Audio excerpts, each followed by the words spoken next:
নবীজি বলেন, যে ব্যক্তি ঈমান এবং ইহতিসাবের সাথে রমাদানের রোজাগুলো রেখেছে, তার আমলনামায় পূর্বে যত গুনাহ ছিল সব গুনাহ মাফ করে দেয়া হবে। হাদিসের মাঝে একটু দুটি অতিরিক্ত শব্দ আছে। বলেননি রাসূল মান সামা রমাদান, বরং বলছে মান সামা রমাদানা ঈমানান ওয়া ইহতিসাবা। দুটা শব্দ বাড়াইয়া দিলেন, যে রমাদানের রোজা রাখবে ঈমান এবং ইহতিসাবের সাথে তার গুনাহ মাফ হবে। যে দুই শর্ত পূর্ণ করবে না, রোজা আসবে, রোজা চলে যাবে, সে রোজাও রাখবে, গুনাহও মাফ নাই, রোজা থেকে কিচ্ছু পাবে না, সে শুধু উপবাস যাপন করবে। তাই রাসূল সাহাবাদেরকে নিয়ে বসতেন, বসে রোজাকে কিভাবে উদযাপন করা লাগে, সেলিব্রেশন করা লাগে, তিনি স্পেশাল কিছু নসিহা করতেন। নবী তো আর আসবে না, কোনো নবী আসার সম্ভাবনাও নাই। এই কাজগুলো আলেমদের করা উচিত। আপনাদের মসজিদের ইমাম সাহেবরা, খতিবরা জুমার আলোচনায় আপনাদের নসিহা করবে। আজকের মাহফিলে আমরা অনেকে একসাথ হয়েছি। আমি আপনাদেরকে এই রোজায় কি করা উচিত, আমাদের এই রমাদান থেকে আমরা কি নিতে চাই। এই রোজা কি শুধু উপবাসে পরিণত হবে? যদি তাই হয় তাহলে তো আমরা বঞ্চিত হলাম। এমনটি যেন না হই। সেজন্য রমাদান কেন্দ্রিক কিছু নসিহা, কিছু সাজেশন এবং কিছু টিপস আপনাদের উপর আমি আজকে নসিহা হিসাবে রাখতে চাই। প্রিয় দিনী ভাইরা, আমাদের দেশের রোজা অধিকাংশ লোকের কাছে ট্র্যাডিশনাল, ঐতিহ্যগত রোজা। কেন রোজা রাখছেন এই প্রশ্ন যদি আপনি করেন, আপনাদের এই ফুলেরঘাট বাজারে সাক্ষাৎকার নেন 10 জন মানুষের, যে আপনি কেন রোজা রাখছেন, দেখবেন যে 10 জন 10 রকম বলবে। অথচ রোজা ফরজের পিছনে আল্লাহর একটা উদ্দেশ্য আছে কিনা, কি মনে হয় আপনাদের? আছে? আল্লাহ রোজা কেন ফরজ করলেন? আর আপনাকে জিজ্ঞাসা করছি, আপনি কেন রাখলেন? উত্তর তো হওয়ার কথা ছিল একটা, যে আল্লাহ যে জন্য ফরজ করছে আমি ওই জন্য রাখছি। কি জন্য ফরজ করছে ওটা জানেন? এটাই যদি আপনি না জানেন তাহলে রোজা রাখছেন কেন? প্রিয় ভাইরা, উদ্দেশ্য পালনে যা ব্যর্থ হয় সে জিনিস ডাস্টবিনে নিক্ষিপ্ত হয়। রাসূলুল্লাহ বলছেন, কাম মিন সাইমিন লাইসা লাহু মিন সিয়ামিহি ইল্লা যামআ। এমন অসংখ্য রোজাদার আছে যাদের রোজা শুধু উপবাস। ওয়া কাম মিন কাইমিন লাইসা লাহু মিন কিয়ামিহি ইল্লা সাহর। এমন অসংখ্য রাতে তাহাজ্জুদ গুজার, অসংখ্য কিয়ামুল লাইল পালনকারী, তারাবি আদায়কারী, যাদের এগুলো শুধু ঘুম নষ্ট হবে, আল্লাহর পক্ষ থেকে তারা কিচ্ছু পাবে না। আমার হাতে একটা মোবাইল আছে, আপনাদের হাতেও আছে অনেকের। যিনি এই মোবাইল বানিয়েছেন তার উদ্দেশ্য ছিল তারবিহীন কাছের কথা দূরে পৌঁছাবে। যদি মোবাইলে টিপ দিলে কল না যায়, কেউ টিপলে আপনার কাছে কল না আসে, তাহলে এই মোবাইল লইয়ে লইয়ে আপনি হাঁটবেন না ফালাই দিবেন? কথা বলুন। উদ্দেশ্য পূরণে ব্যর্থ, ফেলে দাও। এই ঘড়ি যিনি বানিয়েছেন, ঘড়ি বানানোর পিছনে উদ্দেশ্য ছিল সময় দেবে, টাইম দেবে। ঘড়ি যদি সময় না দেয়, ঘড়ি আমরা হাতে রাখবো না ফেলে দেব? ডাস্টবিনে ফেলে দাও। এই মাইক যিনি বানিয়েছেন, উদ্দেশ্য ছোট আওয়াজ বড় করবে। মাইক আমার সামনে আছে, আওয়াজ বড় হয় না, পিছন থেকে শুনতে পান না।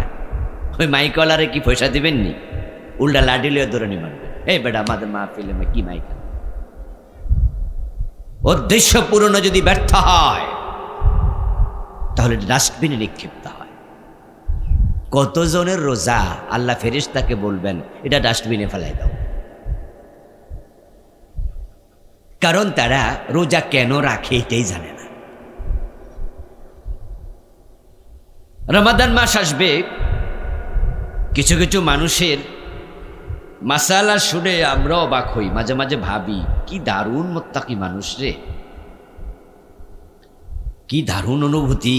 বলে কি, হুজুর রোজার দিন অজু করি, অজু করার পরে কুলি করে পানি ফেলাইয়া দেই, অজু শেষে থু থু করে জিহবায় যে পানি আছে না ওটাও ফেলে দেই, তারপরে হুজুর টেনশন থাকে কিছু পানি থেকে যায় কি, রোজার ক্ষতি হবে কিনা। মাশাআল্লাহ, কত বড় মুত্তাকি, রোজা নিয়ে কত ভাবে। হাতের মাঝে ঘড়ি, ইফতারের 5 মিনিট আগে দাদা নাতিকে বলছে এই কয় মিনিট আছে রে? নাতি বলছে দাদা 5 মিনিট। 1 থেকে 1.5 মিনিট পরে নাতিরে আবার জিগায় কি খবর, আর কত? নাতি বিরক্ত হয়ে কয় দাদা খাইলাম, আর 3 মিনিট আছে, কিছুই বল। নাতিকে বলে দাদা কি করি, একবারে থাপ্পড় দেবো, রোজা ভাঙবো আমি? 3 মিনিট আছে, সারাদিন রাখছি আর তুই কস খাইলাও, হইল এটা কথা? খাবো কেন? সূর্য ডুবার পরে ইফতারের আগে না। আচ্ছা সামনে খাবার আছে, পেটে ক্ষুধা আছে, ঘরের দরজা বন্ধ করে খান, কোনা না আল্লাহ দেখে, খাওয়া যাবে না। পিপাসায় কাতর হয়েছেন, পুকুরে ডুব দিয়েছেন গোসল করার জন্য, এক ঢোক খেয়ে নেন, দুনিয়ার কেউ টের পাবে না। না না, রোজার দিন আল্লাহ দেখবে। আহ কি তাকওয়া, আমি ঘড়ির হাতের দিকে বারবার তাকাই, খাই না, সূর্য ডুবলো কিনা, সামনে পানি আছে পান করি না, ঘরের দরজা বন্ধ করেও আমি খাই না, আল্লাহ দেখবে। কিন্তু এই লোকগুলো যারা পানি খায় না, ভাত খায় না, তাদের কাছে আমার প্রশ্ন যে এই পানি খাওয়া হারাম কত ঘন্টা? 14 ঘন্টা না 15 ঘন্টা? ইফতার করার পরে তো পানি খাওয়া যায় নাকি? তা কি হারাম? সূর্য ডোবার পরে ভাত খাওয়া যাবে না? হারাম। আচ্ছা তাহলে ভাত খাওয়া হারাম কয় ঘন্টা? বলে না কথা, কয় ঘন্টা? 12 ঘন্টা, 14 ঘন্টা? পানি খাওয়া হারাম কয় ঘন্টা? সুদ খাওয়া হারাম কয় ঘন্টা? ওটা রমজানে কেউ খায় না। বাংলাদেশের সুদ রমজানে বন্ধ থাকে, ঠিক না? আচ্ছা পানি খাওয়া হারাম 14 ঘন্টা, তাই ঘড়ির দিকে বারবার তাকায় যে না পানি খাওয়া যাবে না, আল্লাহ নিষেধ করেছে। আচ্ছা ঘোষ খাওয়া হারাম কয় ঘন্টা? অফিসে ঘোষ চলবে না রমাদানে, ঠিক না? সব রোজাওয়ালা ঘোষ খাওয়া বন্ধ করে দেবে, ওজনে কম দেবে না, মালেও বেজাল দেবে না, মানুষ ঠকাবে না, মিথ্যা বলবে না, গীবত করবে না, এগুলো তো নিষেধ। রমাদানে খাওয়াও তো নিষেধ দিনের বেলা। এখন রোজাওয়ালা কি বুঝলো? সে বুঝলো ভাত খাওয়া যাবে না, পানি খাওয়া যাবে না, কিন্তু সুদ খাওয়া যাবে, ওটা অসুবিধা, গোশও খাওয়া যাবে, ওজনও কম দেওয়া যাবে, মালেও ভেজাল দেওয়া যাবে, ঠিক আগের মতো মিথ্যা কথা বলা যাবে, শুধু খাওয়া যাবে না, শুধু পানি পান করা যাবে না। এটার নাম রোজা। তুমি রোজা বোঝোই নাই।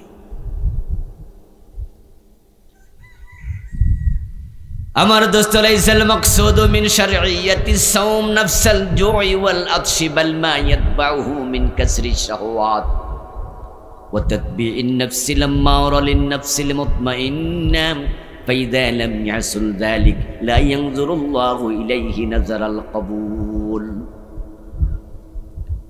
বিশ্ববিখ্যাত মুফাসসির আল্লামা কাজী নাসিরউদ্দিন বাইজাবি রাহমাতুল্লাহি আলাইহি বলেন, মানুষকে ক্ষুধা এবং পিপাসায় কষ্ট দেওয়ার জন্য রোজা ফরজ করা হয় নাই।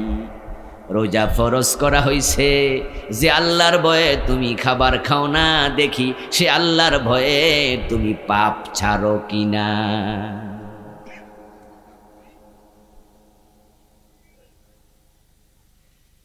যে আল্লাহ বলছে সুম্মা তিম্মুস সিয়ামা ইলাল লাইল, সুবে সাদেকে খেয়েছো, সাহারি খেয়েছো, তুমি সূর্য ডুবা পর্যন্ত রোজা পূর্ণ করো, মাঝখানে আর খাইও না।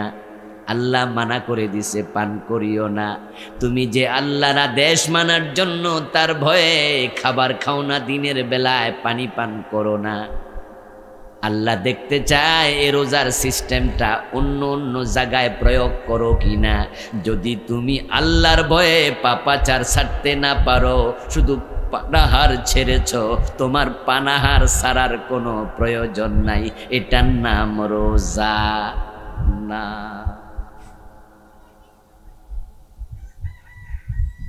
এই যে ব্যাখ্যা করলাম আমি সামান্য একটু, এই ব্যাখ্যা সামনে দাঁড় করাইলে আমরা আসলে রোজাদার কয়জন আছি? কত পার্সেন্ট লোক সমাজে রোজা রাখছে? উপবাস যাপনকারী বেশি। فإذا لم يحصل ذلك لا ينظر الله إليه نظر القبول। যদি মানুষ পাপাচার না ছাড়ে, আল্লাহ যে উদ্দেশ্যে রোজা ফরজ করেছে ওটা মাথায় রেখে রোজা না রাখে, তাহলে তার রোজার দিকে কবুলিয়তের নজর দিয়ে আল্লাহ ফিরেও তাকাবে না।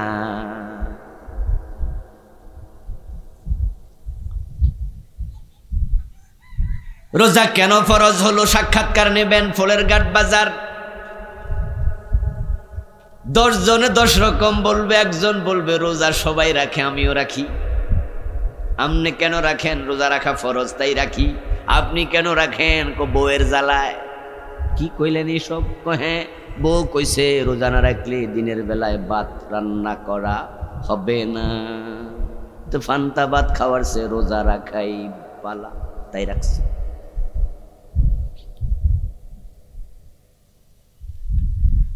এই মিয়া রোজা রাখবো না, আপনি কি প্রশ্ন করেন? রোজা রাখছেন কেন? এটা প্রশ্ন হইল? এলাকার ফোলা ভাই না রোজা রাখে, তা আমিও রাখছি। মানে সবাই রাখে, ট্র্যাডিশন সিস্টেম। উদ্দেশ্য কি জানি না, আল্লাহ কইছে রাখছি। আপনারা এখানে যারা আমার সামনে আছেন, আপনারাও তো সব রোজাদার, ইনশাআল্লাহ রোজা রাখবেন কয়দিন পরে। আসলে আল্লাহ কেন কইছে রোজাটা রাখতে? কইছে কেন? নিজেরে প্রশ্ন করুন তো, কয়জনে জানেন? যারা জানেন আলহামদুলিল্লাহ। এখন জানার সাথে মানা মিলাবেন। জানা এবং মানা যদি মিলে যায়, তাহলে রোজা আপনার জন্য ওয়াশিং মেশিন হবে। আমলনামার সব গুনাহ রোজার মাধ্যমে আল্লাহ মাফ করে দেবে। আর না মিললে মাফ নাই। আপনি ফাও ফাও পারছিলেন। ইসলাম মূর্খের ধর্ম নয়, ভালো করে শোনেন। ইসলাম মূর্খের ধর্ম না। আপনি মূর্খ, এটা আপনার দোষ, এটা ইসলামের দোষ না। কোরআনের যত আয়াত আল্লাহ নাজিল করছে, 1 নাম্বার আয়াত কি ছিল? যেটা নাজিল হয়েছিল জানেননি? দেখি বলুন তো গ্রামের ভাইয়েরা। প্রথম আয়াত কি ছিল? ইকরা। ইকরা শব্দের অর্থ কি? ইকরা বিসমি রাব্বিকাল্লাযী, পড়ো পড়ো পড়ো তোমার রবের নামে পড়ো। এটা ছিল আল্লাহর 1 নাম্বার অর্ডার। তাহলে আপনি বলেন হুজুর আমি তো পড়তে পারি না, তা আপনি মূর্খ থাকলেন, আপনার এই অধিকারকে দিল। আপনি মূর্খ থাকলেন কেন? কেন আপনি বললেন না? এখনো কেন পড়েন না? পড়লে তো জানতেন। এ জানি না করতে করতে আল্লাহ পর্যন্ত চলে যাবেন আপনি। বয়স 60 বছর, 70 বছর, 80 বছর। মাত্র 7 বছরে কোরআনের হাফেজ, 8 বছর বয়সে হাফেজ হইয়া গেছে। চোখ একটা নাই, 2টাই অন্ধ, হাফেজ হইয়া গেছে। এমন অন্ধ হাফেজ আছে না? ওই কানা মিয়া পারলো, আপনি কেন পারলেন না? এই অন্ধ বেটা পারলো। আরে আপনি তো ব্যস্ত লাঙ্গল নিয়ে, জোয়াল নিয়ে, গরু নিয়ে, গাই নিয়ে, দুধ বেচা নিয়ে। আপনি ব্যস্ত আপনার কাজ নিয়ে, ব্যবসা নিয়ে। আপনি তো আল্লাহর কোরআন রাসূলের হাদিস নিয়ে ব্যস্ত হন নাই। আপনি তো শিখেন নাই রোজা কেন আসেন। আল্লাহ তাআলা কোরআন মাজিদে বলছেন, ইয়া আইয়ুহাল্লাযীনা আমানু, ও ঈমানদারেরা, কুতিবা আলাইকুমুস সিয়াম, তোমাদের উপর রোজা ফরজ করা হয়েছে। কামা কুতিবা আলাল্লাযীনা মিন ক্বাবলিকুম, যেমন আগের জামানার উম্মতের উপর রোজা ফরজ করা হয়েছিল। এবার কেন ফরজ করছি শোনো। আমি আল্লাহ বলছি ফরজের উদ্দেশ্য একটা, লাআল্লাকুম তাত্তাকুন, যেন তোমরা মুত্তাকি হতে পারো। তোমরা যেন মুত্তাকি হইতে পারো, এই জন্য রোজা ফরজ করছি। তাহলে রোজা ফরজের উদ্দেশ্য হলো তাকওয়া, মানুষ মুত্তাকি হবে। আমার আগের বক্তা তাকওয়া নিয়ে অনেক ওয়াজ করছে দীর্ঘক্ষণ, 1 ঘন্টার উপর। এখন তাকওয়াটা কি? কাকে তাকওয়া বলে?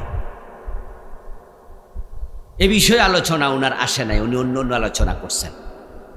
সমালোচনা এক বক্তার আসে না। তাকওয়া মানি লম্বা দাড়ি আর লম্বা টুপি না, লম্বা পাগড়ি না।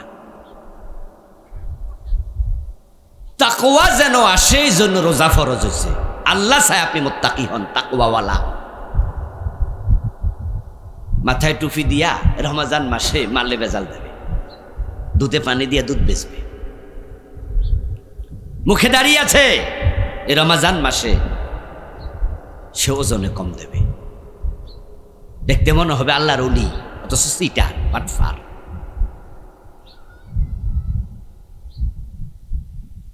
লিবাসে তাকওয়া আছে, চরিত্রে তাকওয়া নাই।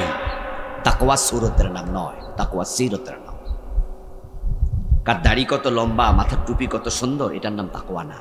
হাতে তাসবির দানা থাকলে আপনি মনে করেন মুত্তাকি। তাকওয়া হলো চরিত্রের নাম। আল্লাহর নবী তাকওয়া কোথায় থাকে এই প্রসঙ্গে তিনি নিজের বুকের দিকে 3 বার ইঙ্গিত দিয়ে বলছেন, তাকওয়া থাকে কলবে, এখানে। আর আমাদের তাকওয়া হলো পাঞ্জাবি, বরকত তাকাত দিলে মুত্তাকি।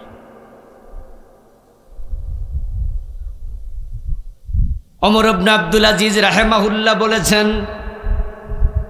লাইসাত তাকওয়া বিকিয়ামিল লাইলি ওয়ালা বিসিয়ামিন নাহারি ওয়ালাকিন্নাত তাকওয়া তারকু মা হারামাল্লাহ ওয়া আদাউ মা ইফতারাদাল্লাহ।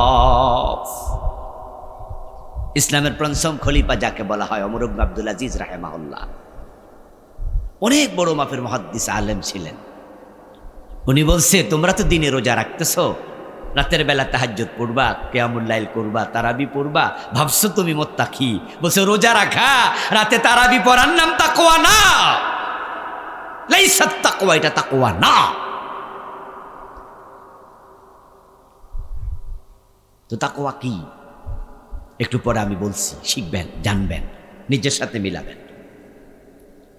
যদি নিজের সাথে মিলে তাহলে রোজা থেকে কিছু পাবেন, আর না রোজা আসবে, রোজা চলে যাবে, আপনি কিচ্ছু পাবেন না। আল্লাহর জমিনে মাটি 2 প্রকার। এক প্রকার মাটি আকাশ থেকে যে পানি ধরে রাখে, আরেক প্রকার মাটি আছে তার উপরে বৃষ্টি যদি 2 ঘন্টা 10 ঘন্টাও হয়, বৃষ্টির পরে 1 ফোঁটা পানিও নাই, শক্ত মাটি। পাথর, এটাও মাটির অংশ। পাথরের উপর যদি বৃষ্টি হয় লাগাতার 1 দিন, বৃষ্টি শেষ, 2-4 মিনিট পরে পানিও শেষ। আবার এই মাটি কাদা মাটি আছে, পানি জমে যাবে।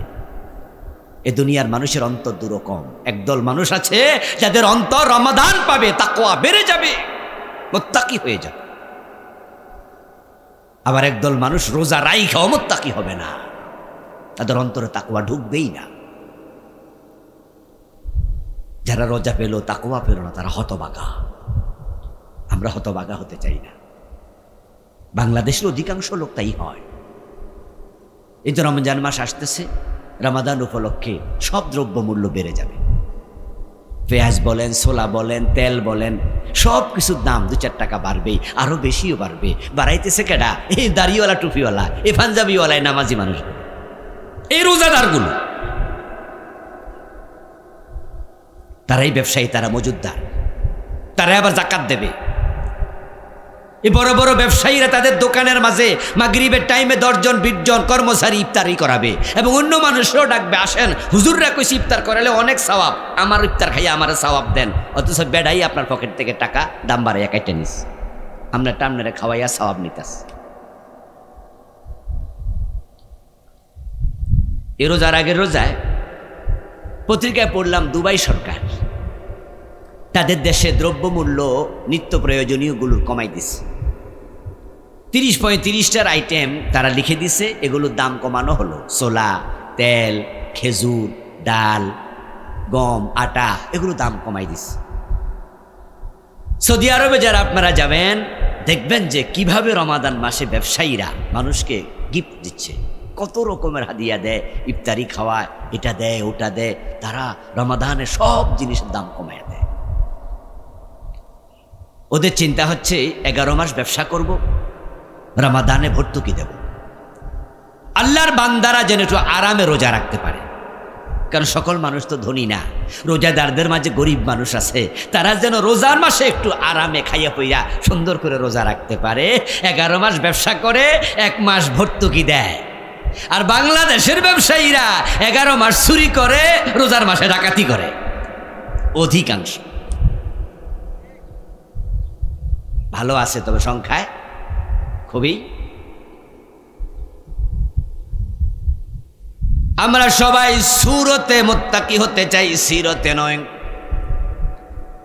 তাবলীগ জামাতে যোগ দিছেন, এক সিল্লা দিয়ে আইছে, দেখবেন যে বেড়ার সুন্দর মুখে দাড়ি হয়ে গেছে, মাথায় টুপি আসছে, পীর সাহেবের মুরিদ হয়েছে।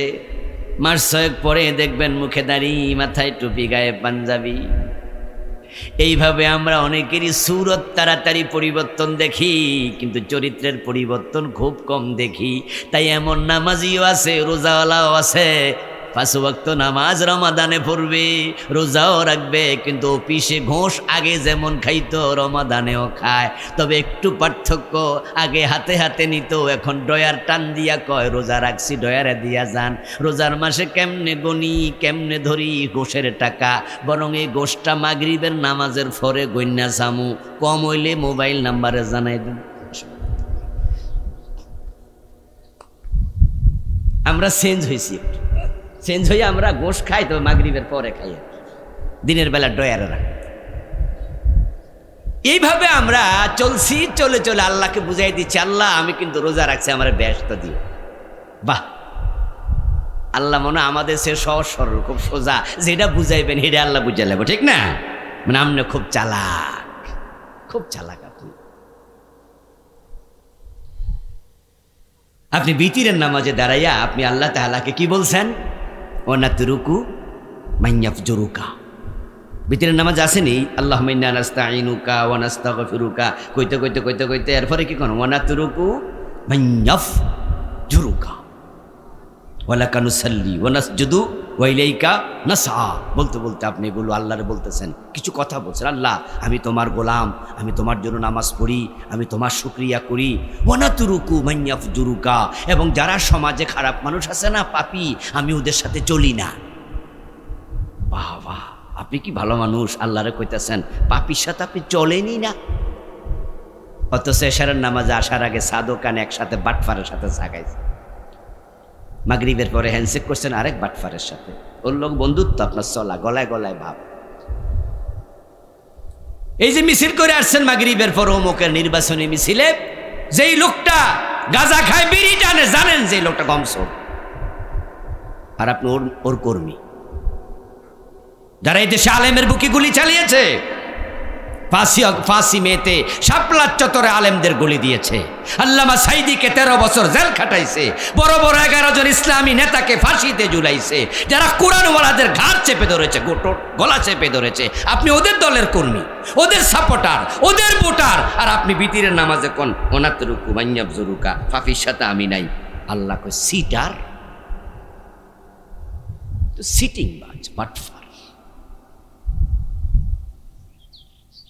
কাকে বুঝতেস? আল্লাহকে? আমাকে বুঝাস যে তুই পাপীর সাথে নাই? ও দোস্ত এশারের নামাজ পড়ে ঘরে গেল, ঘরে যাইয়া খাবার দাবার করে ঘুমিয়ে যাবে, এর মাঝে কলিং বেলে টিপ পড়ল। দরজা খুলে দেখে এক মুরব্বি টাইপের লোক হাজির। জিজ্ঞাসা করলো, কি ভাইজান এত রাতে? বলে, আপনার মেয়েটা বড় হয়েছে, বিয়ে দেবেন। আমি জানি, এই জন্য একটা বিয়ের প্রস্তাব নিয়ে এসেছি, আমি ঘটক পাখি ভাই। বায়োডাটা বের করে দিল, ছেলের ছবি, ছেলের জীবন বৃত্তান্ত। ওরে বাবা, দারুণ হ্যান্ডসাম ছেলে, পাসপোর্ট 8 ইঞ্চি লম্বা, দেখতে মনে হয় প্রিন্স, ঢাকা ইউনিভার্সিটি থেকে অনার্স মাস্টার্স, বিসিএস ক্যাডারে চাকরি করে, অমক সদরির ছেলে। আপনি পড়ে শুনে বায়োডাটা, ভালো প্রস্তাব, ভালো প্রস্তাব, আমি রাজি, এত সুন্দর একটা প্রস্তাব নিয়ে আপনি এসেছেন। এখন ঘটক কানে কানে কয়, সব কিছু তো আর লেখা থাকে না, লেখা ছাড়াও অনেক কিছু আছে, শুনলে আপনি খুশি হয়ে যাবেন। মেয়ের বাবা কয়, কি খবর সেটা? বলে যে ছেলে গুলশানে বাড়ি বানাইছে একটা 6 তলা। আপনি বুদ্ধিমান চালাক মানুষ, মেয়ের বাবা নামাজি মানুষ, এইমাত্র এসা পড়ে আসছেন, আল্লাহকে বলছেন ওয়ানাতরুকু মাইয়াফজুরুকা, পাপীর সাথে আপনি নাই, এইমাত্র বইলে আসছেন। আপনি জানেন যে একজন বিসিএস ক্যাডারের চাকরিজীবী, ইয়াং একটা পোলা, চাকরির বয়স 4 বছর 5 বছর, মাসে বেতন পায় কত টাকা? 22,000 টাকা স্কেল, সর্বসাকুল্য 35,000। তাহলে 6 তলা বাড়ি বানাইলো কি দিয়া? টাকা এসে করতে? আপনি বুঝতে সামান্য কষ্ট হয়নি যে ঘুষখোর অফিসার দেশের টাকা মাইরা খায়। আপনি তো নামাজি, মাত্র আল্লাহর সাথে বলে গেলেন যে আপনি ফাফির সাথে নাই। বলা উচিত ছিল ভাই, এই জাতীয় ছেলে হইলে বাদ দেন,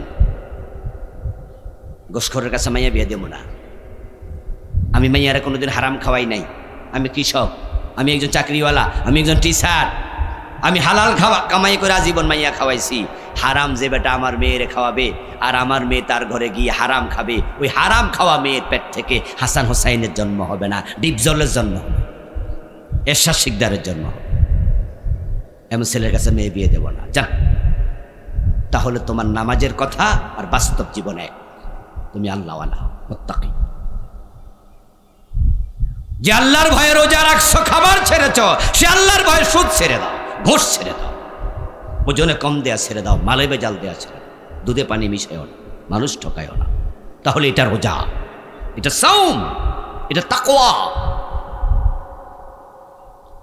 না, আপনি খুশি, বাহ এমন সুন্দর জামাই পাইছি, মাশাআল্লাহ, আমি রাজি, যান বিয়ে ঠিক করেন। ওই ঘুষখোর ছেলের কাছে বিয়ে ঠিক করলেন, 2 মাস পরে বিয়ে দিলেন। দ্বন্দ্ব একবারই রমরমা অবস্থা, বিশাল অনুষ্ঠান করে বিয়ে দিয়ে ওই ঘুষখোর জামাইয়ের হাতে মাইয়ারে তুলে দিলেন।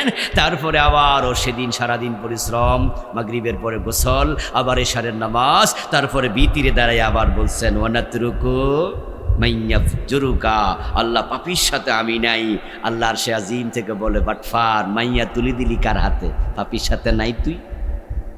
মিথ্যা বলার জাগার খুঁজে পাইলি না? মসজিদে আইসা কইলি, অজু কইরা আমার সামনে খাড়াইয়া। এই মুসলমান, প্রতিদিন তো আপনি আপনার রবের সাথে কমিটমেন্ট করছেন, কথাটাই বলছেন। যাদের মুখে একটা, কাজে আর একটা, কথা কাজে মিল নাই, তাদেরকে কি বলে? বলেন না, বলেন না, কি বলে? কথা কাজে মিল নেই, তাকে কি বলে? এবার নিজের দিকে একটু তাকান যে আপনার কথা কাছে কতটুকু মিল রেখে চলছে। আজকের মাহফিলে বসে আছেন, সুদে টাকা লাগাইছেন, এমন সুদখোর 2-1 নাই? আচ্ছা, এখানে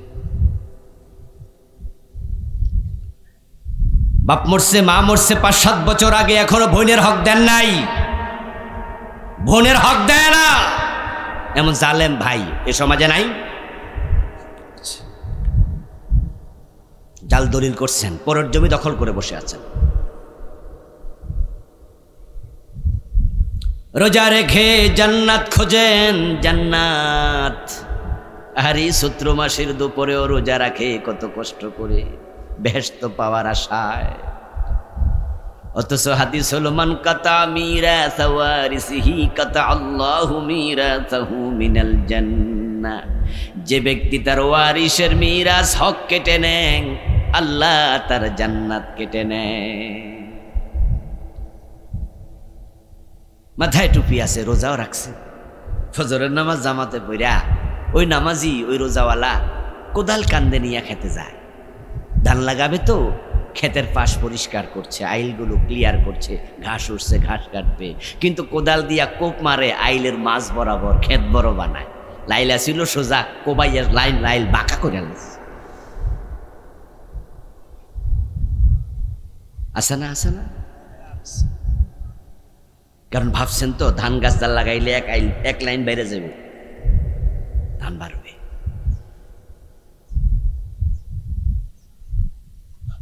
من أخذ شبرا من الأرض ظلما فإنه يطوقه يوم القيامة من 7 أراضين। নবীজি বলেন, যে ব্যক্তি অন্যায় করে কারো 1 বিঘত জমিন দখল করলো, এটাকে 7 গুণ বড় বানাইয়া কিয়ামতের দিন পুরাটা মাটি আল্লাহ তার গলায় ঝুলাইয়া দেবেন।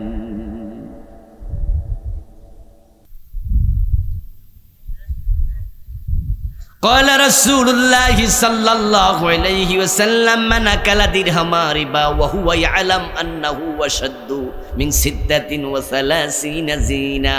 প্রিয় নবীজি বলেন, যে ব্যক্তি জেনে শুনে 1 টাকা সুদ খায়, তার আমলনামায় 36 বার জেনার গুনাহ লিখে দেয়া হবে। রমজান মাসেও সুদখোর, সুদ খাবে ঠিকই। ওই যে সোনালী ব্যাংকে টাকা রাখছেন, জনতা ব্যাংকে রাখছেন, মাসে মাসে সুদ খাচ্ছেন, অথবা পাবলিকের কাছে লাগাইছেন, 1 টাকা সুদ খাবেন, 36 বার জেনা। রোজার মাসে জেনা করছে দিনের বেলা। 1 টাকা সুদ খেলে 36 বার জেনা, 100 টাকা সুদ খেলে 3600 বার জেনা, 1000 টাকা সুদ খেলে 36,000 বার জেনা। অন্য হাদিসে পাওয়া যায় সুদ খেলে 73টা বড় বড় গুনাহ হয়, সবচেয়ে ছোট গুনাহটা হলো নিজের মায়ের ইজ্জতে হাত দেয়া। রোজা আসছে ভাই, রোজা আসছে। রোজার চিন্তা, রোজার দর্শন তাকওয়া। এখন তাকওয়া মানি পাপ ছেড়ে দেয়া। ওমর ইবনে আব্দুল আজিজ বলতেছেন, লাইসাত তাকওয়া বিকিয়ামিল লাইল ওয়ালা বিসিয়ামিন নাহার। দিনে রোজার নাম তাকওয়া না, রাতে দাঁড়িয়ে থাকা নামাজে এটার নাম তাকওয়া না। ওয়ালাকিন্নাত তাকওয়া তারকু মা হারামাল্লাহ ওয়া আদাউ মা ইফতারাদাল্লাহ। বরং তাকওয়া হলো হারাম ছেড়ে দেয়া, ফরজ আঁকড়ায়া ধরা। কোনো ফরজ ছাড়া যাবে না, কোনো হারাম করা যাবে না, এটার নাম তাকওয়া। আপনার মেয়ে বোরকা ছাড়া স্কুলে যায়, কলেজে যায়। আপনার যুবতী মেয়ে পর্দা করে না, আপনার নিজের বউ পর্দা করে না, বেপর্দা স্কুলে যায়, নিজের বউ বেপর্দা বাজারে যায়, আর আপনি রোজা রাখছেন, আপনি ভাবছেন মুত্তাকি। নো, পর্দা করা কি নফল না ফরজ? কত রোজাওয়ালা নিজের মেয়ের মামলায় জাহান্নামী হবে। কত বাবা নিজের ছেলের মামলায় জাহান্নামী হবে, তার কোনো হিসাবই নাই। আপনার ঘরে রমাদান আসছে, রমাদান মাসেও জি বাংলা চলবে, স্টার জলসা চলবে, টেলিভিশনে নাটক চলবে, সিনেমা চলবে, অথচ আপনি রোজা রাখছেন। এমন অনেক রোজাওয়ালা আছে নিজেরা রমাদানের ভিতরে সিনেমা চাইব, সময় কাটে না তাই মোবাইলে নাটক চাইব, তাসের আড্ডায় বসে তাস খেলবে, জুয়ার আড্ডায় জুয়া খেলবে, অথচ রোজা রাখছে। এই রমজানে কি দাড়ি কামানো বন্ধ হবে? দাড়ি কামাইব, দাড়ি কামানো কবিরা গুনাহ, রোজা রাইখা দাড়ি কামাবে। রমজান মাস সিগারেট খাবে, ইফতার কইরাই তাড়াতাড়ি একখান খাইয়ে লইব, তারাবি যাওয়ার আগে দিয়া, তারাবি নামাজ পড়ে আর একটা খাইব, সাহারি খাইয়া আর একটা খাইয়া তারপরে ঘুমাইব। অসুবিধা কি? রাতে না খাইছি, দিনে তো খাই নাই, অথচ সিগারেট খাওয়া তো কবিরা গুনাহ, এটা তো নিষিদ্ধ কাজ। রোজার মাসে কেমনে কবিরা গুনাহ চলবে? সিগারেটের মাঝে জাহান্নামের 3টি লক্ষণ একসাথে মিলে, 3টি উপাদান বিড়ির ভিতরে একসাথে। একটা হলো আগুন, আর একটা হলো ধোঁয়া, আর একটা হলো দুর্গন্ধ।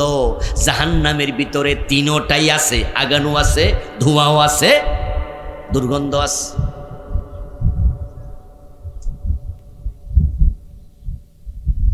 আজকের মাহফিল আসার সময় বিড়ি খেয়েছে, এখনো বয়ে রয়েছে, বিড়ি পকেটে আছে, 2-4 জন খুঁজলে বিড়ি পাওয়া যায়।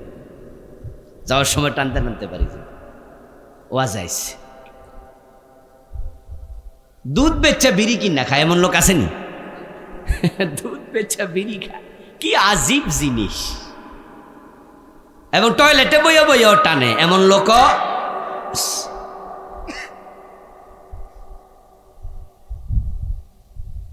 আল্লাহ বলছে ওয়াত্তাকুন নার, আগুন থেকে দূরে থাকো, আগুন থেকে বাঁচো, আগুন থেকে সরো। আগুন খারাপ জিনিস, এটা জ্বালাইতে আসছে, এটা চরিত্রই খারাপ। একান্ত প্রয়োজন ছাড়া আগুনের কাছে যেও না, আগুন থেকে দূরে থাকো। ওয়াত্তাকুন নার আল্লাতী ওয়াকুদুহান নাস ওয়াল হিজারা উইদ্দাত লিল কাফিরিন।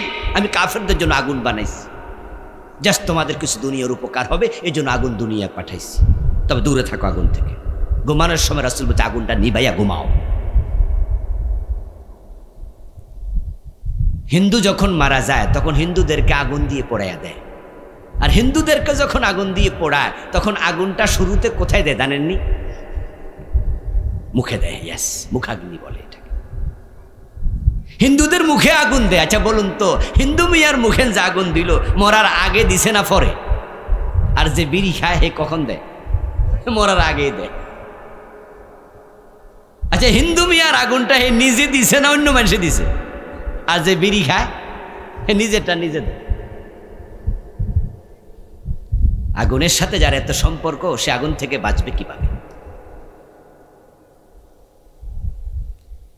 রোজা আসছে, এখন তাকওয়া নিতে হবে। হারাম ছেড়ে দেন, ফরজ ধরেন। এখন এই তাকওয়াটা কোথায় থাকবে? অন্তরে থাকবে। এখন অন্তরের কি খবর? অন্তর তো কালো হয়ে আছে অনেকেরই। হাদিস হলো, ইযা আযনাবাল মুমিন কানাত নুকতাতুন সাওদাউ ফি কলবি। যখন মানুষ গুনাহ করে তখন তার অন্তরে একটা কালো দাগ পড়ে। একটা করলে একটা, দুটা করলে দুটা, 10টা করলে 10টা, 100 করলে 100টা। আমরা এখানে অনেকে আছি, আমাদের গুনাহ 100 200 না, লাখ লাখ। তো পুরা অন্তর তো কালো হয়ে আছে, তাকওয়া থাকবে কেমনে? তাকওয়া তো ঢুকার জায়গায় নেই। এই জন্য আসুন না আমরা আজকে একটু অন্তরটা পরিষ্কার করে বাড়ি যাই। আপনারা গ্রামের মানুষ, বুঝবেন ভালো উদাহরণ দিলে। দুধ যখন আমরা দহন করি, তখন যে বালতিতে আমরা দুধ দহন করে রাখি, দুধ কম হোক, 1/2 কেজি, 1 কেজি, 2 কেজি, 3 কেজি, এক এক গায়ে এক এক রকম দুধ দেয়, কম বেশি হতে পারে। কিন্তু বালতিতে যদি ময়লা থাকে, দুধ বেশি হইয়াও লাভ নাই, কম হইয়াও লাভ নাই। ওই ময়লা বালতিতে রাখলে ফেলে দাও দুধ। এটা বরং মানুষের জন্য ক্ষতিকর হবে। এই দুধ খাইলে ওটা খারাপ করবে, বদহজম, অথবা এটা আপনার জন্য, দেহের জন্য ক্ষতিকর, বিষক্রিয়া করবে। এই জন্য আপনারা যারাই দুধ দহন করেন, আমি একজনকেও এমন পাবো না যে ময়লা বালতিতে দুধ রেখেছে। বরং সব মানুষ আগে কমপক্ষে বালতিটা একটু ধুয়ে নেয়, মুছে নেয়। কারণ সে জানে তো দুধটা আমি এখানে রাখবো, এটা আমি খাবো, আমার বাচ্চারা খাবে, অথবা আমি বিক্রি করব। এখন ময়লার মাঝে দুধ রাখলে এটা তো ঠিক হবে না।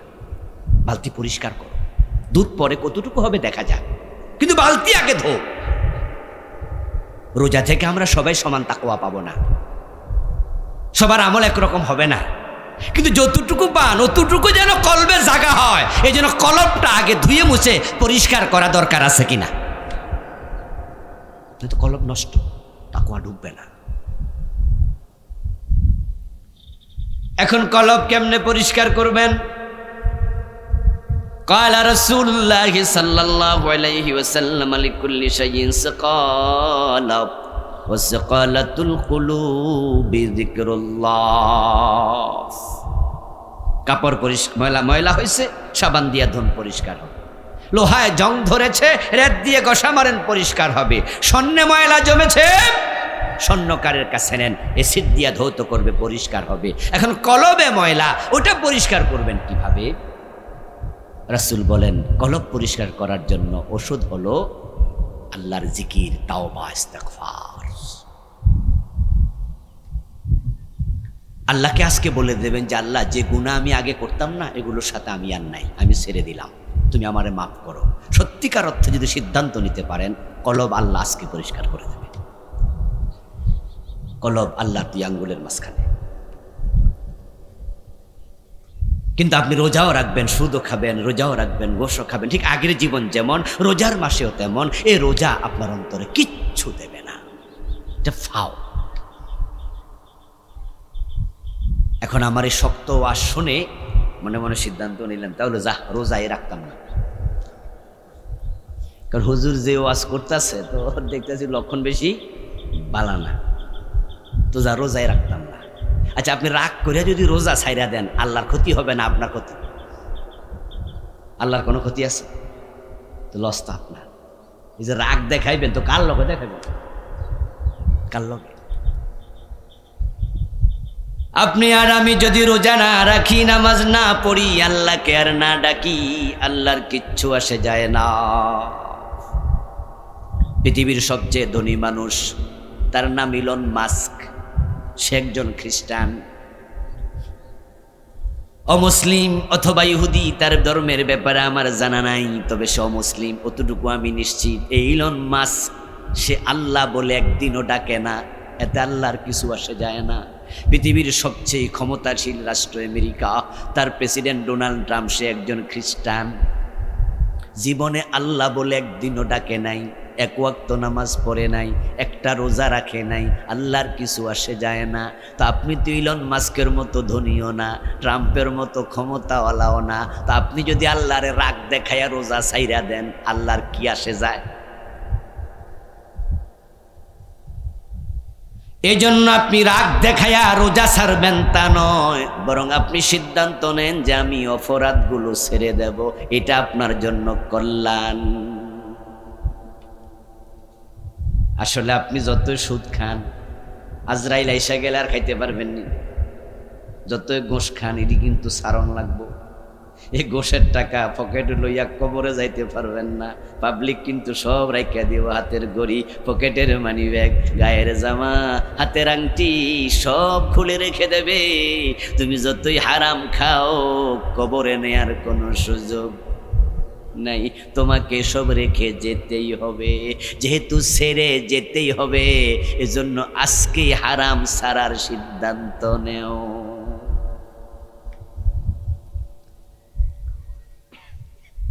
এক সেকেন্ডের নেই ভরসা, মরণ ঘাড়ের পরে। ফুল সম্পদ করছো জড়ো বিলাসের তরে, বুলবুল পাখির নেই এসেছে নুহেতা, বেঁধেছে বাসা বড়ই মমতায়।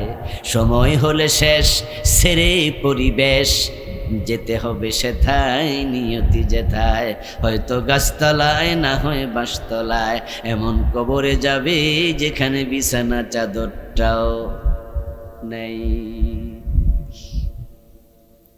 এজন্য আমরা রোজা যেহেতু আসছে, আমরা যে যে অপরাধের সাথে আছি, কে কোনটা করেন সেটা আমরা জানি না। আমারটা আপনি জানেন না, আপনারটা আমি জানি না, কিন্তু নিজেরটা নিজে তো জানি না। সাহেবুল বাইত আদরাবি মাফি, বাড়ির মালিক জানে বাড়িতে কি আছে, আপনি জানেন, আপনি জানেন। যারা একটু দুই নাম্বারই করছেন না, আজকে আপনি সিদ্ধান্ত নেন যে না, আমি এটা আর করবো না। আমি আল্লাহকে জানাই দেবো, আল্লাহ আমি এর সাথে আর নাই, আমি তাওবা করলাম। যদি মানুষ প্রকৃত অর্থে তাওবা করে, আল্লাহ তাআলা কোরআনে বলেন, উলাইকা ইউবাদদিলুল্লাহু সাইয়্যাতিহিম হাসানাত। মানুষ যখন তাওবা করে, আমি শুধু গুনাহ মাফ করি না, আমি গুনাহগুলোকে সওয়াবে পরিবর্তন করে দেই। সুবহানাল্লাহ, আল্লাহ গুনাহকে সওয়াব বানায় দেয়। এত ভালো, এত ভালো তিনি এত ভালো। এখন এই চিন্তা মাথায় রেখে আমরা রোজা মাসটা যাপন করতে চাই। এখন রোজার মাসে আপনাদের কিছু করণীয় আমি বলবো, যেগুলোর সাথে আমরা একসাথ হয়ে যাব। রমাদানটা কিভাবে সেলিব্রেট করব? রমজান হবে একবারে একটি পারফেক্ট রমজান, এটি প্রোডাক্টিভ রমজান, ফলপ্রসূ রোজা। এমনও তো হতে পারে যে এই রোজার পরের রোজা আপনি আর পাবেন না, সম্ভাবনা নাই? সবার আছে, সবার, আমারও আপনার। হতে পারে জীবনের শেষ। এই জন্য এবারে রোজাটা একটু ব্যতিক্রম হোক, পরিকল্পিত হোক। এক নাম্বার পরামর্শ, রোজা হোক কোরআনময়। রোজা কোরআনের, কোরআন, এই রমাদান হচ্ছে কোরআনের মাস, কোরআন নাজিলের মাস। আমার সামনে এখানে অনেকে আছেন কোরআন পড়তে পারেন না। এই রমাদানে কোরআন আপনি শিখবেনই, সিদ্ধান্ত নেন। 1 মাস লাগে না কোরআন পড়তে। মেধা যদি ভালো হয় 15-20 দিনে কোরআন পড়া যায়। মেধা যদি একটু ঢাল হয়, হয়তো মাসখানেক লাগবে, অথবা লাগুক না 2 মাস 4 মাস। রমজানে শুরু হয়ে যাক। কোরআন পড়া নফল না ফরজ? কথা বলে না ভাইয়েরা, নফল না ফরজ? ফরজ। যারা কোরআন পড়তে পারে না, হাসরের ময়দানে তারা অন্ধ, আল্লাহ তাদেরকে অন্ধ বানিয়ে তুলবে। যারা কোরআন পড়েননি, পড়তে পারেন না, কোরআন ধরেননি, রাসূল আপনাদের বিরুদ্ধে আল্লাহর কাছে মামলা দেবে, বিচার দেবে। আল্লাহ, তার বিচার তুমি করো, সে কোরআন পড়ে নাই, কোরআন ছেড়েছে। এই 2টা মেসেজ আমি কোরআন থেকে দিলাম, আমার কথা নয়। ওয়ামান আরাদা আন যিকরি ফাইন্না লাহু মাঈশাতান দানকা ওয়া নাহশুরুহু ইয়াওমাল কিয়ামাতি আ'মা। আল্লাহ বলে, যারা আমার জিকির কোরআন ছেড়ে দিয়েছে, পড়ে নাই, শিখে নাই, বোঝে নাই, মানে নাই, আমি হাসরের দিন তাদেরকে অন্ধ বানাইয়া তুলব। ও মানুষ তখন আমাকে বলবে, রব্বি লিমা হাশারতানি আমা ওয়া কাদ কুনতু বাসীরা। আল্লাহ আমি তো চোখওয়ালা ছিলাম, আমারে অন্ধ বানালে কেন? আল্লাহ বলেন আমি জবাবে বলবো কাযালিকা তাতকা আয়াতুনা ফানাসিতাহা, তোমার কাছে তো আমার কোরআনের আয়াতগুলো গিয়েছিল, তুমি তো সেগুলো ভুলেছিলে, আঁকড়াইয়া ধরো নাই। ওয়া কাযালিকাল ইয়াউমা তুনসা, আজকে তোমাকেও ভুলে গেলাম, তোমার মতো বান্দার সাথে আমার সম্পর্ক নেই। আল্লাহ বলবে তুমি সরো। এজন্য কোরআন ধরেন, কোরআন পড়েন, এই রমাদানে কোরআন পড়েন। উঠাউটি করছেন কেন? কি কোরআন পড়বেন না নাকি? ভালো লাগে না? যাহ বাড়ি জায়গা।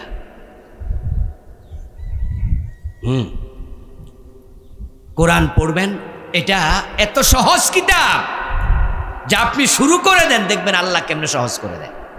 পৃথিবীতে কোরআনের মতো সহজ কোনো কিতাবই নাই। মাত্র 3-3.5 বছর বয়স্কও আমি হাফেজ দেখেছি, কথা বলতে পারে না এখনো, কিন্তু কোরআন মুখস্থ করে বলছে কোরআন। আমি এমন পেয়েছি যে তোতলা নাম বলতে পারে না, কিন্তু কোরআন তেলাওয়াত করছে। কোরআন তেলাওয়াত করার সময় বুঝি নাই যে সে তোতলা। এটা সহজ কিতাব, আপনি পড়েন, হয়ে যাবে সহজ। মাত্র 28 দিনে 30 পারা মুখস্থ করে ফেলছে এমন হাফেজ বাংলাদেশেও। 28 দিনে 30 পারা মুখস্থ করে ফেলছে, আর আপনি পুরা জীবনে দেখে দেখে পড়তে পারেন। 1 নাম্বার পরামর্শ। দ্বিতীয় হচ্ছে যারা পড়তে পারেন বিশুদ্ধ পড়বেন। গ্রামে গঞ্জে সবচেয়ে বড় প্রবলেম হচ্ছে কোরআন যারা পড়তে পারে তাদের অনেকের কোরআন তেলাওয়াত বিশুদ্ধ হয় না। হাদিসে আছে রুব্বা কারিইন লিল কোরআন ওয়াল কোরআন ইয়ালআনুহু, এমন অসংখ্য পাঠক আছে কোরআনের যারা কোরআন পড়ার সাথে সাথে কোরআন তাদেরকে অভিশাপ দেয়। বালার লাগিয়া পড়ছিলেন, উল্টা হয়েছে। আপনি ড্রাইভিং জানেন কিন্তু হাত ক্লিয়ার না। আপনি যদি হাত ক্লিয়ার না করে গাড়ি নিয়ে আপনি হাইওয়ে চলে যান, তাহলে অন্য গাড়ির তলে পড়ে মরে যাবেন, অথবা নিজে গাড়ি নিয়ে আরেকজনের গায়ে তুলে দেবেন। ঠিক যারা কোরআন বিশুদ্ধ পারেন না তারা খতম করবেন না। যদি খতম শুরু করেন কোরআনের বদদোয়ায় গজব হয়ে যাবেন। কোরআন সারাক্ষণ অভিশাপ দেবে আপনাকে। কারণ হচ্ছে কোরআনের কাফের জায়গায় কাফ, আইনের জায়গায় হামজা, হায়ের জায়গায় ছোট হা যদি উচ্চারণে ভুল হয় তাহলে এমন জায়গাও আছে অর্থের আকাশ পাতাল ব্যবধান হবে, এমন জায়গা আছে যেখানে কুফরি হবে। ওয়ারাত্তিলিল কোরআনা তারতিলা, কোরআন পড়বেন বিশুদ্ধভাবে। এখন যারা কোরআন পড়েন তাদের কোরআন বিশুদ্ধ কিনা কিভাবে বুঝবেন? কেমনে বুঝবেন যে হুজুর 30 বছর ধরে পড়তে আছি বিশুদ্ধ না? কি কোন? এটা না, আপনি কত বছর পড়েন এটা বিশুদ্ধ সার্টিফিকেট নয়। বিশুদ্ধের সার্টিফিকেট হলো একজন হাফেজ সাহেবকে শোনানো। মাওলানার কথা বলি নাই, কিন্তু হাফেজের কথা বলছি। কারণ মাওলানাদের মাঝেও বিশুদ্ধ হয় না এমন 2-4 জন মাওলানা আছে, কিন্তু হাফেজদের মাঝে সবার তেলাওয়াত বিশুদ্ধ, 100 জন। এই জন্য আপনার এলাকায় একজন হাফেজকে আপনি অনুরোধ করবেন যে হুজুর আপনি দয়া করে আমার 1 পৃষ্ঠা কোরআন শোনেন, আমি একটু পড়ি, আপনি একটু শোনেন। আপনি উনাকে 1 পৃষ্ঠা তেলাওয়াত করে শোনালেন, আর হুজুর যদি আপনাকে শোনার পরে বলে হাফেজ সাহেব যে না মাশাআল্লাহ আপনার তেলাওয়াত শুদ্ধ, তাহলে নিশ্চিন্তে আপনি এবার খতম শুরু করেন। রমাদানে প্রতিদিন কমপক্ষে 1 ফারা পড়বেন, 30 দিনে 30 বার। এখন যারা বিশুদ্ধ তেলাওয়াত পারেন কিন্তু অর্থ জানেন না, অর্থবিহীন কোরআন পড়ে তাকে রাখার জন্য কোরআন আসে নাই, বরং আপনাকে কোরআনের অর্থ শিখতে হবে। যারা কোরআন পড়ে কিন্তু বোঝে না, কোরআনের ভাষায় আল্লাহ তাদেরকে বলছে গাধা। কামাসালিল হিমার ইয়াহমিলু আসফারা, আল্লাহ বলে তারা গাদার মতো, গাদার পিঠে তুলে দেন চিনি, বস্তা নিয়ে চলে যাবে এখান থেকে ফুলের ঘাট বাজার, গাদার পিঠ থেকে চিনি ফালাই দেন দোকানে, গাদা জানে না চিনি যে মিষ্টি। ঠিক যারা কোরআন পড়ে আল্লাহ কি বলেছে বোঝে না, জানে না, আল্লাহ নিজে বলছে কামাসালিল হেমার, এগুলো গাদা।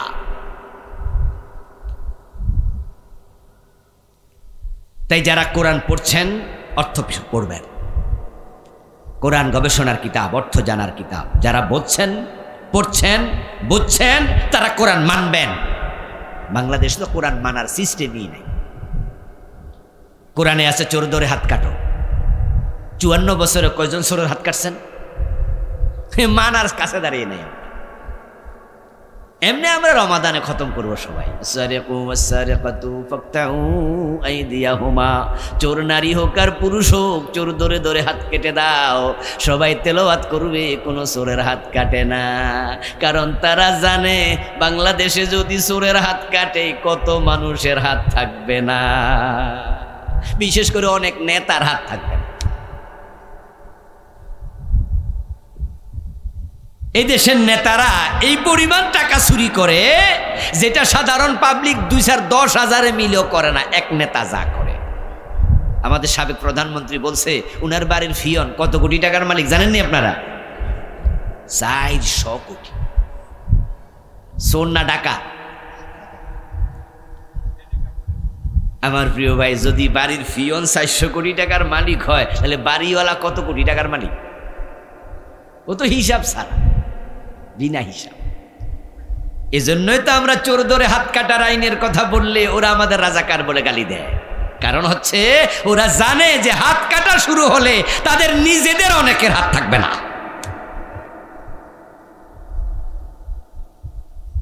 দেশের টাকা চুরি করে কানাডায় বাড়ি বানাইছে, বেগম পাড়া বানাইছে। শুধু এস আলম গ্রুপ ইসলামী ব্যাংকের 18টি শাখা থেকে টাকা বিদেশে পাচার করেছে 80,000 কোটি। 80,000 কোটি। এস আলম গ্রুপ একা করে নাই। অর্থমন্ত্রী কি করছে, অর্থ সচিব কি করছে, গভর্নর কি করছে? ওরা কি খোঁজ খবর রাখে নাই? সবাই জানে এত টাকা পাচার হচ্ছে, কিন্তু কিছু বলে নাই। কেন বলবে? কারণ পার্সেন্টেজ উনাদেরও আছে। সবে মিলে একসাথে খাইছে।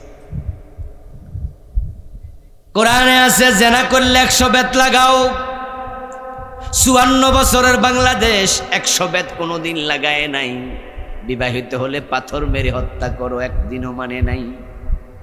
মদ পান করলে 80 বেত লাগাতে হবে, হাদিসে পাওয়া যায়। 80 বেতের আইন বাংলাদেশে একদিনও আমরা দেখি নাই। অথচ হযরত ওমর রাদিয়াল্লাহু তাআলা আনহু নিজের ছেলে আবু শামা মদ পান করেছে, ছেলেটাকেও রেহাই দেন নাই। মদ্যপানের অপরাধে প্রিয় পুত্রকে নিজ করে মেরেছ দুর্রা, মরেছে পুত্র তোমারই চোখের পরে। কোরআনে আছে লা লাহুল খালকু ওয়াল আমর, সাবধান, সৃষ্টি যার আইন চলবে শুধুই তার। এটা হলো আল্লাহর কোরআনের বক্তব্য। ইনিল হুকমু ইল্লা লিল্লাহ, আল্লাহ ছাড়া কারো আইন চলবে না। সৃষ্টি যার আইন চলবে শুধুই তার। আপনারা একটু আমার সাথে বলুন তো দয়া করে, সৃষ্টি কার? সবাই বলেন, সবাই। সৃষ্টি কার? আইন চলবে কার? কার আইন চলছে? আল্লাহর না ব্রিটিশের? তো ব্রিটিশের আইন যদি আদালতে চলে, সংসদে চলে, গণভবনে চলে, বঙ্গভবনে চলে, অর্থনীতিতে চলে, সমাজনীতিতে চলে, রাজনীতিতে চলে, শুধু সব জায়গায় ব্রিটিশ আইন মাইনা, আর আপনি বলছেন আপনি আল্লাহর গোলাম। আপনি তো ব্রিটিশের গোলাম, আল্লাহর না।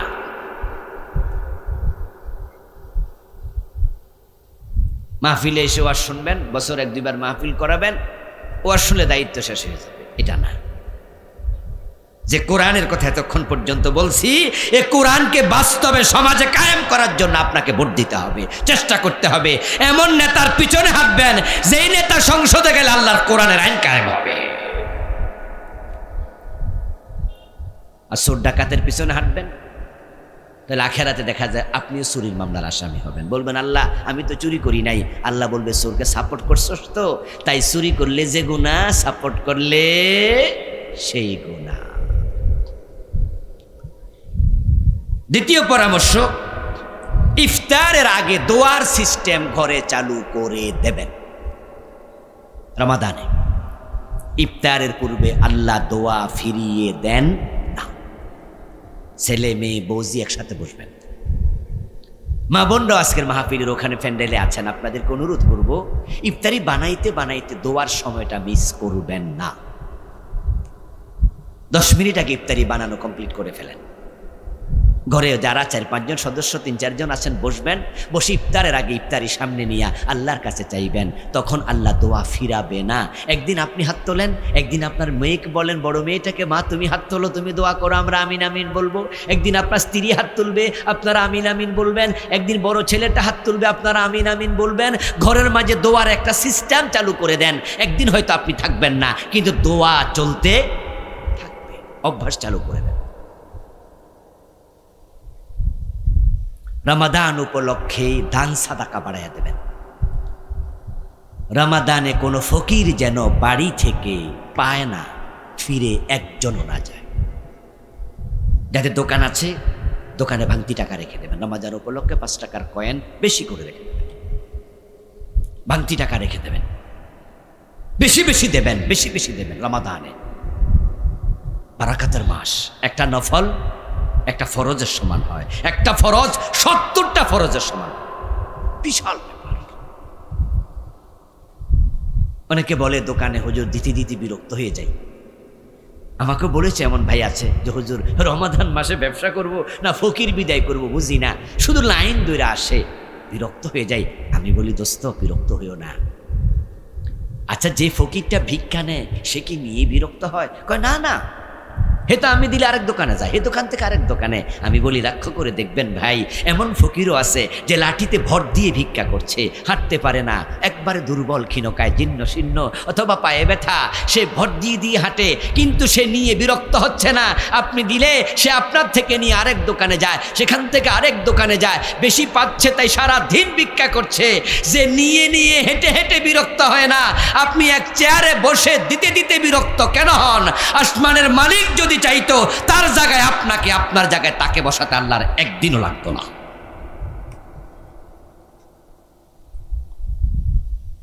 শুধু আল্লাহ একটু উল্টাই দিলে চলত।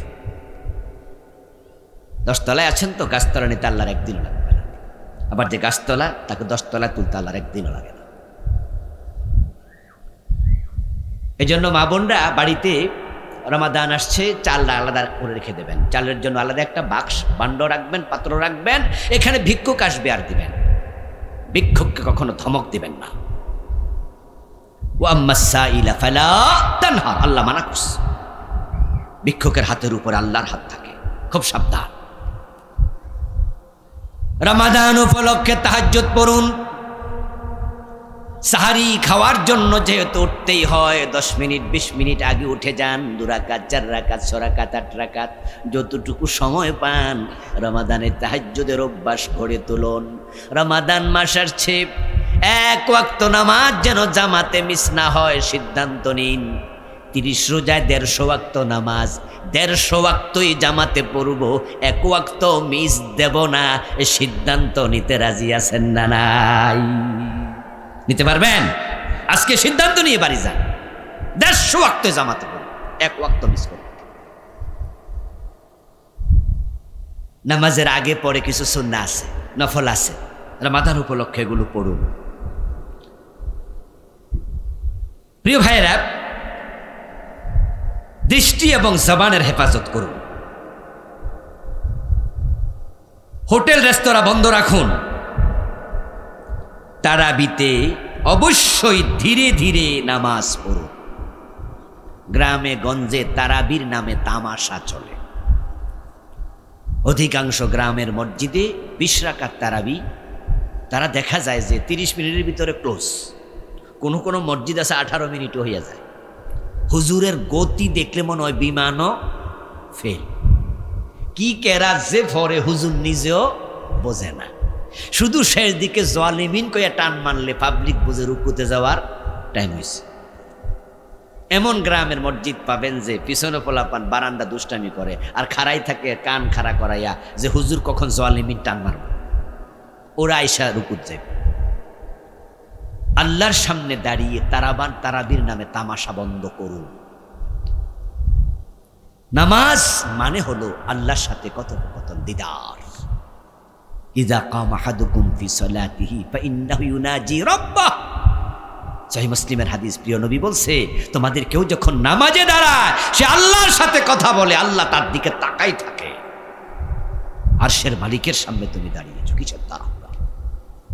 হুজুরকে বলে দেবেন যে হুজুর আমরা তাড়াহুড়া করতে চাই না, আমরা ধীরস্থিরে পড়তে চাই, আমাদের তো কারো বিমান ফেল করব না যে আমরা বিদেশ চলে যাচ্ছি, এয়ারপোর্টে নামাজ পড়তেছি, তাড়াতাড়ি বিমানে ওঠো না।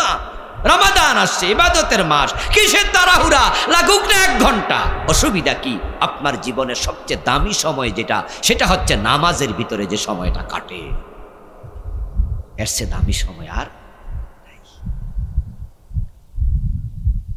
হুজুররা তাড়াহুড়া কেন করে জানেন? হুজুররা জানে আস্তে আস্তে পড়াইলে মুসল্লি থাকবো না, আর মুসল্লি কমে গেলে বেতন দিব কেডা?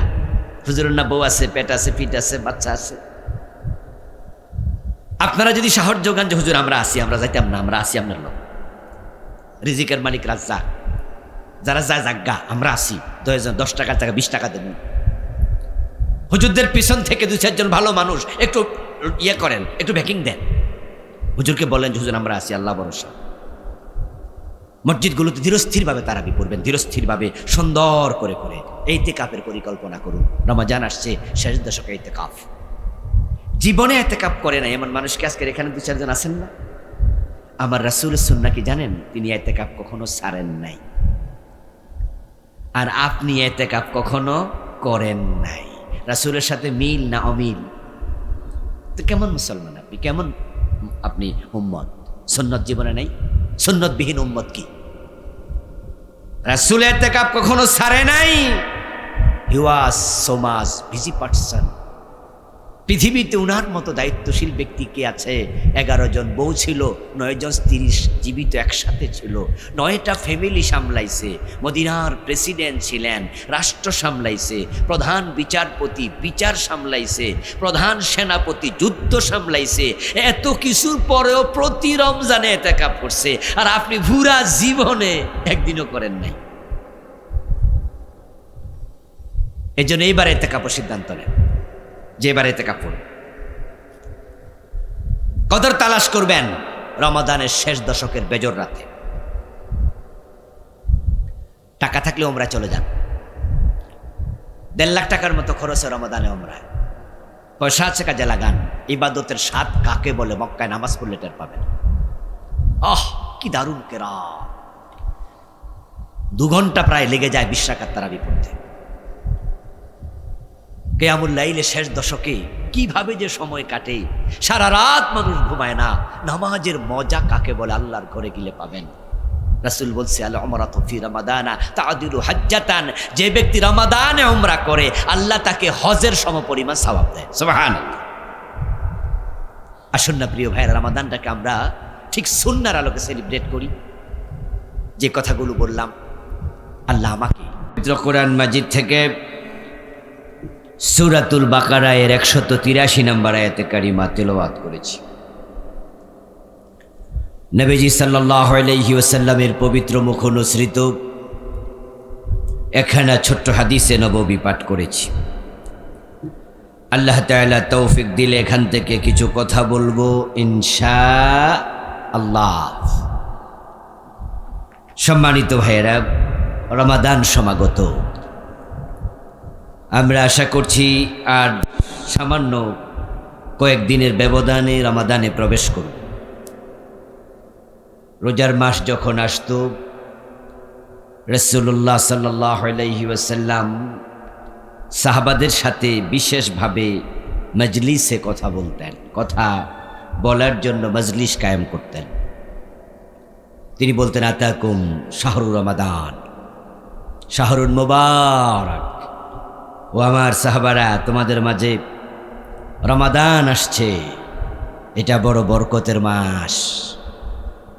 আল্লাহ নবী এভাবে সাহাবাদের সাথে রোজার ফজিলত নিয়ে, করণীয় নিয়ে তিনি আলোচনা করতেন। রমাদান যেন অন্য মাসের মতো কেটে না যায়। মানুষ বেঁচে আছে, দিন যাবে, মাস যাবে, বছর যাবে, এটাই তো সিস্টেম, এটাই নিয়ম। তাই মানুষ কোন মাস আসলো, কোন মাস গেল, এগুলো নিয়ে আমরা খুব একটা ভাবি না। যেমন এখন বাংলা কোন মাস, এটা আমি নিজেও জানি না। আপনারা হয়তো গ্রামের কিছু কিছু মুরব্বী টাইপের লোকেরা হয়তো জানতে পারেন। কিন্তু অধিকাংশ মানুষ এখন খবর রাখে না যেটা কোন সিজন, এটা কালের মাঝে কোন কালে পড়লো। আমাদের তো বাংলাদেশে কয় ঋতু? 6 ঋতু। এখন কোন ঋতু চলতেছে? আমরা শীতের পরে বসন্ত, শীতকাল আসছে চলে গেছে, বসন্ত আসছে। আগে কোকিলের ডাক শুনে আমরা টের পেতাম, এখন কোকিলও মনে খুব একটা ডাকে না, মাইন্ড করছে আর কি ওরা, অথবা ওদের অস্তিত্বই নাই। পাখ পাখি গাছগাছালি আগের মতো এখন আর নাই, পাখিও নিরাপদ নয় আমাদের কাছে। সব মিলিয়ে আমরা জীবন যাচ্ছে, দিনের পর আসছে মাস। কিন্তু রমাদান যদি এইভাবেই অন্য অন্য মাসের মতো কেটে যায় তাহলে আমরা বঞ্চিত হব। রমাদান হচ্ছে এজ এ ওয়াশিং মেশিন। কাপড় ময়লা হলে এক রকমের মেশিন আছে এখন, ওটার ভিতরে ডিটারজেন্ট দিয়ে তারপরে ঢুকিয়ে দেবে, পানির লাইন আছে, সুইচ দিলে মেশিনে কাপড়গুলো ঘুরবে, নিজে নিজে পরিষ্কার হবে, পানি আবার আরেক লাইন দিয়ে বেরিয়ে যাবে, তারপর মেশিন অফ করে দেবেন, নিজে নিজে কাপড় শুকিয়ে যাবে, বের হবে, ইস্ত্রি করে গায়ে দেবেন, হাত দেয়া লাগে না। এটার নাম হলো ওয়াশিং মেশিন। প্রতি 11 মাস পর একটা মাস আসে যেটা রমাদান। এই 11 মাসে আমরা যে গুনাহ করছি, আল্লাহ তাআলা এই রমাদানকে ওয়াশিং মেশিন বানাইয়া দিছে। মুসলমানরা এক পাশ দিয়ে ঢুকবে, রমাদানের আরেক পাশ দিয়ে বের হবে, আমল নামায় কোনো গুনাহ থাকবে না, আল্লাহ সব মাফ। قال رسول الله صلى الله عليه وسلم من صام رمضان إيمانا واحتسابا غفر له ما تقدم من ذنبه